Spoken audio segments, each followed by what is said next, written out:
Hello ಮೀನರಾಶಿ, April month ಹೇಗಿದೆ?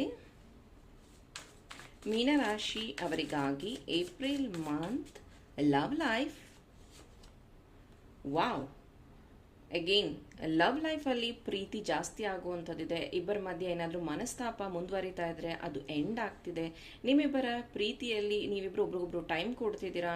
Taking care of your love ಅಂತಲೇ ಹೇಳಬಹುದು. ಇನ್ನು ಫೈನಾನ್ಸ್ ವಿಷಯವಾಗಿ ಏಪ್ರಿಲ್ ಮಂತಲ್ಲಿ ಅಪಾರ್ಚುನಿಟೀಸ್ನ ನೀವು ಗ್ರ್ಯಾಬ್ ಮಾಡ್ಕೋತಿದ್ದೀರಾ, ಅಟ್ರಾಕ್ಟ್ ಮಾಡ್ತಿದ್ದೀರಾ. ಯಾರಿಗಾದರೂ ಹಣ ಕೊಟ್ಟಿದ್ರೆ ಅವರು ನಿಮಗೆ ವಾಪಸ್ ಕೊಡುವಂಥದ್ದಿದೆ. ಹಾಗೆ ಬಿಸ್ನೆಸ್ಸಲ್ಲಿ ನೀವೇನಾದರೂ ಇನ್ವೆಸ್ಟ್ ಮಾಡ್ತಾ ಇದ್ರೆ you are getting new opportunities ಅಂತ ಹೇಳ್ಬಹುದು. ನಿಮ್ಮ ವರ್ಕ್ ಲೈಫಲ್ಲಿ ರೆಕಗ್ನೈಸೇಷನ್, ಪ್ರಮೋಷನ್ ಸಿಗುವಂಥದ್ದಿದೆ. In overall April month celebration, happiness, friends family ಜೊತೆ ನೀವು ಯಾವುದಾದ್ರೂ ಟ್ರಿಪ್ಗೆ ಹೋಗುವಂಥದ್ದಿದೆ, ಮದುವೆ ವೆಡ್ಡಿಂಗ್ಸ್ನ ಅಟೆಂಡ್ ಮಾಡುವಂಥದ್ದಿದೆ, ಒಳ್ಳೆಯ